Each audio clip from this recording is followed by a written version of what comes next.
Tidak bisa mereka-reka atau tidak bisa menduga-duga ya. Tapi memang ini bisa jadi diduga memang struktur bangunan kuno abad ke-11 ya. Salah satu fragmen yang sangat besar ini. Loh. Nah, batu bata kunonya sudah kita temukan. Jadi ini merupakan fragmen batu bata kuno yang ukurannya memang sekitar seperti ini ya. 5 atau 6 kali dari batu bata biasa. Dan ini sangat tebal sekali, mengingatkan batu bata era Empu Sendok atau era masa kerajaan Airlangga.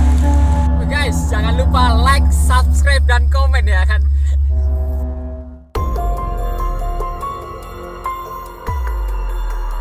Peradaban kuno telah mengajari kita bagaimana menata masyarakat Nusantara yang sangat besar dan sangat luas. Pada abad ke-1, keberhasilan kemaharajaan Funan ya di lembah Sungai Mekong begitu indah mengatur Nusantara, mendatangkan para pedagang dari India, dari Cina, dari Tiongkok ya. Nah, ini kemudian perkembangan agama Hindu-Buddha mengikutinya dan dilanjutkan abad ke-7 Sriwijaya demikian indah menata Nusantara.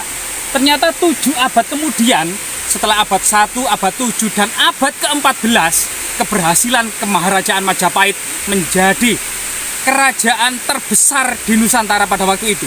Dan ditambah 7 abad kemudian, abad 21 ini merupakan abad kejayaan Indonesia modern. Mari kita telusuri peradaban-peradaban leluhur kita yang memang masyarakat Jawa tidak terlepas dari perkembangan tanaman padi. Jadi masyarakat Jawa berkembang seiring tanaman padi, maka saluran-saluran irigasi seperti ini diduga irigasi yang dibuat era kolonial ini yang kemudian dilanjutkan Indonesia modern ini berada di atas puing-puing yang dibangun oleh leluhur kita pada masa kuno ya.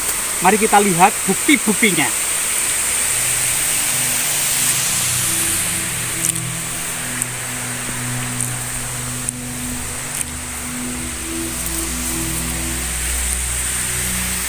Pada masa prasejarah setelah revolusi Neolitik Megalitik, masyarakat Jawa benar-benar menetap.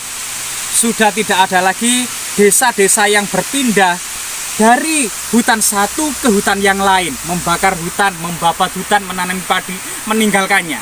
Keberhasilan masyarakat Jawa memperkenalkan sistem irigasi inilah yang kemudian desa-desa ditata sedemikian rupa dan sedemikian indah, tidak lagi berpindah-pindah.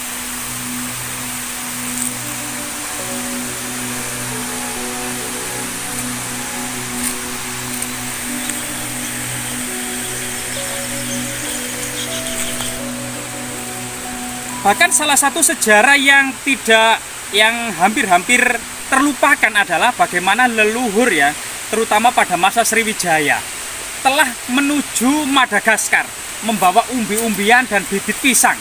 Sehingga di Madagaskar umbi-umbian dan pisang ini telah mengatasi kelaparan di Afrika Timur. Sehingga suku Bantu, orang-orang hitam Afrika itu meniru orang-orang Melayu yang ada di Madagaskar dan Afrika Timur.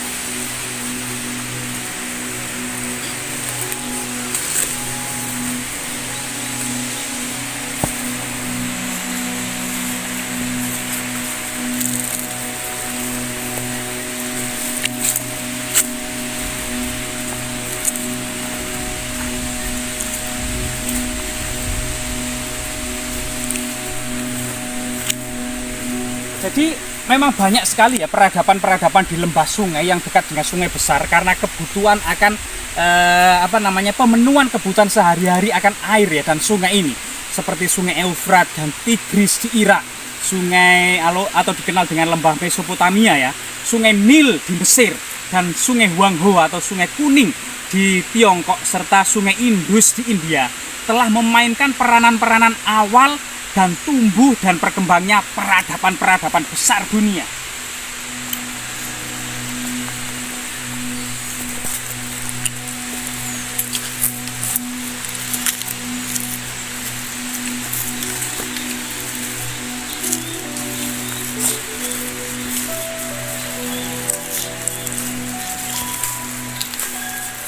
Nah, tepat di pinggir sungai ini ya, kita akan menemukan jejak peradaban kuno yang sangat luar biasa sekali, yang sebagian besar masih tertutup. Jadi pecahan-pecahan tembikar Pecahan-pecahan tembikar ini sebagai bukti di sini dulu itu ramainya. Entah itu sebuah kampung yang bersifat religi ya, semacam pertapaan, ataukah kampung yang bersifat profan, kampung-kampung kuno misalnya seperti itu ya. Dan sebaran batu bata kunonya cukup banyak, misalnya seperti ini.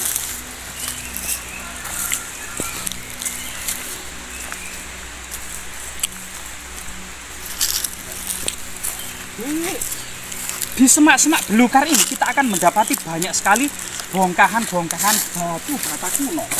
Nah ini, jadi bongkahan-bongkahan batu bata kuno yang ketebalannya ini, nah ini kita sambil ditertawakan oleh burung tetengkek ya, yang tertawa terkekek-kekek. Nah ini ketebalannya sekitar 6 cm ya, 6 cm sampai 7 cm ini. Ini mengingatkan pada bentuk-bentuk batu bata pada abad ke-10 Masehi ya, atau ke-11 Masehi.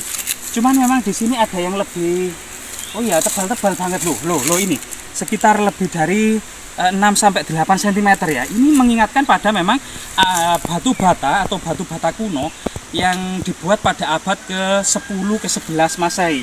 Era Empu Sendok, era Raja Airlangga. Lah ini salah satu fragmen yang sangat besar ini. Loh. Ya, batu bata kunonya sudah kita temukan. Jadi ini merupakan fragmen batu bata kuno yang ukurannya memang sekitar seperti ini ya, 5 atau 6 kali dari batu bata biasa. Dan ini sangat tebal sekali, mengingatkan batu bata era Empu Sendok atau era masa kerajaan Airlangga. Nah, ini kemungkinan ada candi yang sangat besar dan sangat megah ya, yang tertutup longsoran-longsoran, yang perlu sekali memang dilakukan studi oleh pihak terkait ya, Balai Pelestarian Kebudayaan Jatim misalnya yang berpusat di Trowulan ini juga sangat sekali sikoh atas ekskavasi yang luar biasa ya. Yang kemarin ini ekskavasi di Tulangan itu menemukan peripih. Ternyata di dalam peripih itu masih asli dan belum pernah dibongkar. Ada semacam emas yang berbentuk naga, emas berbentuk kura-kura dan berbentuk gajah. Ini merupakan bagian dari sumuran candi yang ada di tengah, yang di dalamnya ada peripih ya. Peripih itu fungsinya adalah nyawa dari bangunan suci atau candi, semacam pedagingan ya, pada bahasanya seperti itu. Coba kita di semak-semak belukar ini ada semacam struktur yang masih tertimbun. Nah ini sangat luar biasa sekali. Jadi di lokasi ini benar-benar jejak peradaban kuno ya, yang memang diduga memang batu batanya cukup besar lah, banyak sekali. Lah batu batanya di sini kita hampir-hampir belum menemukan batu bata era kerajaan Majapahit yang ketebalannya sekitar 3 cm. Namun ini sekitar 6 sampai 7 cm. Ini batu bata yang cukup kuno. Selain kita menemukan berbagai macam fragmen tembikar atau terakota dan batu bata kunonya yang sudah kita temukan terserak di mana-mana, ada struktur batu andesit atau struktur batu candi yang diduga masih asli. Mari kita telusuri bersama-sama ya. Kemungkinan ini juga bagian dari bangunan ini ya. Ini kemungkinan meja persajian. Jadi kita coba izin dulu kepada leluhur ya. Rahayu, Mbah putunipun sowan. Jadi semata-mata ini tidak melakukan perusakan atau pengambilan pusaka, melainkan ini semata-mata eksplorasi dan edukasi. Jadi di sini kita izin Rahayu. Nah, di sini itu ada struktur batu candi ya yang cukup banyak dan ini berlapis-lapis.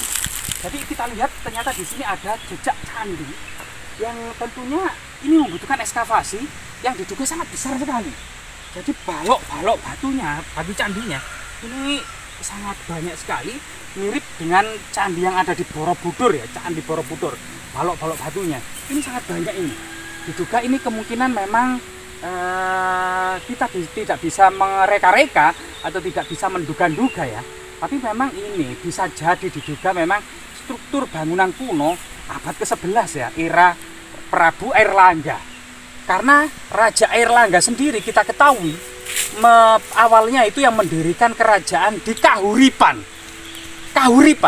Dan bukan sebuah kebetulan kalau lokasi ini itu berada di Dusun Kandangan, Desa Kuripan Sari yang berasal dari kata Kahuripan, Kuripan Sari. Nah ini Kecamatan Pacet, Kabupaten Mojokerto, Jawa Timur ya. Ada semacam struktur yang memanjang ya, Nah, di sini itu kemudian bertingkat-tingkat dan ini kelihatannya sangat besar sekali. Ini kemudian ada semacam batu alam yang membatasinya ya, sebagaimana kemudian struktur yang ada di gunung, lereng-lereng gunung Penanggungan juga menyatu ya. Dan di sini juga lihat ya, artinya ada jejak bencana alam, banjir bandang atau tanah longsor yang pada masa lalu menutup struktur candi yang sangat megah ini, dan sebagian besar candi ini benar-benar tertimbun di dalam tanah. Dan ini sangat luar biasa sekali. Dan ini sekali lagi ini membutuhkan ekskavasi karena ini tinggalan monumental yang sangat berharga, tiada duanya, dan di daerah lain tidak ada. Dan coba banyak sekali kemungkinan semacam apa ya? Kayak lempengan-lempengan tembaga atau perunggu ya. Apakah ya di sini jejak bencana ini? Bencana ini tidak hanya kemudian tanah aluvial ya. Tanah aluvial kemungkinan memang karena dekat dengan sungai besar ini, pada masa-masa tertentu memang sungai besar atau sungai Gembolo ini tidak menutup kemungkinan pernah sebuah banjir bandang yang sangat besar sekali itu kemudian dari arah sana menutup. Karena material ini berupa tanah aluvial dari lereng gunung ya, lereng Gunung Welirang bercampur pasir, kerikil, dan batu-batu sungai. Jadi batu-batu sungai ini ya bercampur. Ini batu sungai ya, batu sungai yang sudah lama sehingga sudah berlumut gitu loh ya, berlumut. Nah ini sesuatu struktur ya sangat luar biasa sekali. Dan jika kita melihat peninggalan luhur kita yang kebanyakan memang tertimbun seperti situs Liangan kemarin yang diekskavasi dan sempat viral di media, itu ditemukan di kedalaman tanah 10 meter situs Liangan, dan itu diduga karena aktivitas vulkanik letusan Gunung Sindoro di Jawa Tengah ya. Dan di situ di Jawa Timur pun banyak sekali gunung-gunung aktif seperti Gunung Kelut yang sering juga meletus, yang abunya sering dan pasirnya itu ya menimbun struktur-struktur kuno. Termasuk di daerah sini memang ternyata aluvial bercampur kerikil-kerikil dan batu-batu sungai. Kemungkinan sebelah ini ya sungai besar itu di sini diduga memang ada sebuah candi, entah bangunan candi atau struktur punden berundak, entah era kerajaan Majapahit atau abad ke-11 ya atau abad ke-10, yang benar-benar diduga ya ini memang tertimbun oleh banjir bandang dari lereng Gunung Welirang.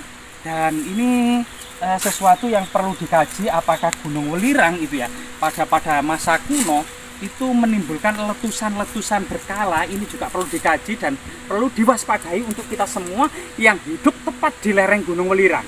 Dan ini sesuatu yang sesuatu yang perlu diedukasi baik dari segi geologi, bencana, topografi ya, maupun geodesi ya, termasuk sejarah, artefak arkeologinya ya. Dan biasanya memang ada kepercayaan pada masa kuno, pada masa kerajaan-kerajaan kuno itu, kalau suatu lokasi itu terkena bencana, maka lokasi itu ditinggalkan gitu loh, karena tuahnya itu hilang. Semoga hal-hal seperti ini ya tetap lestari dan menjadi perhatian pihak terkait, terutama Balai Pelestarian Kebudayaan Jatim yang ada di Trowulan.